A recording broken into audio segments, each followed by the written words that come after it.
Nini rekuberekwa ndinonzi Peter pasi pamire reMambo, ndiri Mambo Ngezi,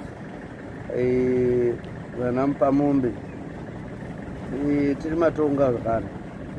Nyaya iripo ndeyekuti pakauya denda iri vanhu vava vakarivara, havasina tarisiro. Patikubudikidzira nehurumende yakanga ichitipa mashoko echenjedzo ichibatsira vanhu neruzivo, zvinhu zvinokwanisika kunge zvavakumanejeka. Asi toda kunyanya kutenda tine kambani yeZimplas kubudikidzira vanonzi vamhemere, vanobata nesu pese, nyangwe kukanzi kwaitika accident, kukanzi kwaitika disaster, vanonge varipo. Zimplas inopindira, haina painombotisiya. Izvezvi tine urongwa hwekuti tigotaura nemakanselas nevanhu vakasiyana siyana kuti tiumbe maprojekti ekuitira mayuthi nemadzimai nevakafirwa, mawidows edu aya vakafirwa vawane zvinovabatsira, vawane maprojekti. Tisangomirire kuti tingochema nhamu takangodini, chema nhamu wakarara hakuna chinouya. Saka tikuronga maprojekti nana Zimplas. Tine kambani imwe inonzi yeCaro iri kungotovhura izvezvi. Tine kambani iri kuvhura yeCaro Resource, tiri kutaura navo zvakare kubudikidzira naCountry Manager wavo anonzi Zimba. Tikuda kuti vapinde muvanhu kubatsira community, kunyanya nyaya yemaprojekti. Haisi nyaya yekuti munhu unomupa mari, unofanira kumupa unopa munhu chiredzo pane kumupa hove, kuitira kuti agoredza hove dzake dzakawanda. Saka tine urongwa seMashwezi.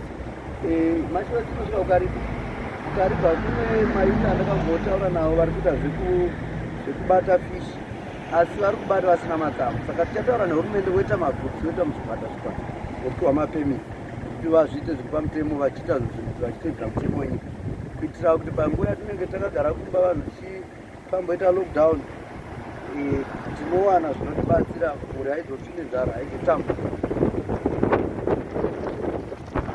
Tinotenda Mambo. Mungange muine madzishe akawanda zvakadii mudunhu menyu vari muzvirongwa zvamuri kutaura izvi? Kumashwezi yedu takata dambudziko rekuti takafirwa nemamwe madzimambo, but tiripo madzimambo ekumashwezi.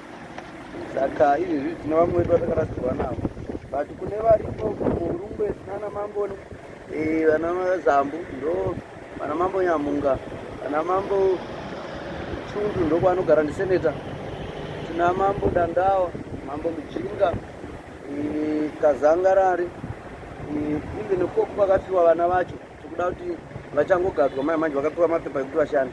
Toda kuti vapinde mune vamwe, tichiungana semadzimambo, tichironga kuti mudunhu rimwe nerimwe raunenge uchitonga pawanikwe chipisi chinoitwa project yekuti mayuthi, madzimai, kuitira kuti vanhu vasangogara, vanhu vawane zvekuita. Kuitira kuti pavision 2030 sevavariro yemukuru wenyika, umwe nomwe munhu anenge aine chaabatawo chinoita kuti tive nedirection imwe chete. Aiwa, tinotenda Mambo Ngezi nenguva yenyamati. Aiwa, tinotendawo kuti hurumende vasapoti vanhu vari kubayiwa, kuuya motikari dzikuya dzinobaya vanhu pavanogara ipo. Chine chikuru chatinoda kutenda kuna Excellency vaMunangagwa kuti aiwa, shumba rambai makadaro, rambai tine tirikugondobvisa nepatinogona napo, tibatsirane kuti chinoda chinhu ramwe, hachisi chirwere chekutamba nacho, chinoda one side, chinoda vanhu vese tingwe samusoro pamwe. Tine mishonga yechivanhu, tichazama kuti vana veunyanzvi vanenge vaine mapepa avo edzinatha vachitibatsira, tinoda kuti tinake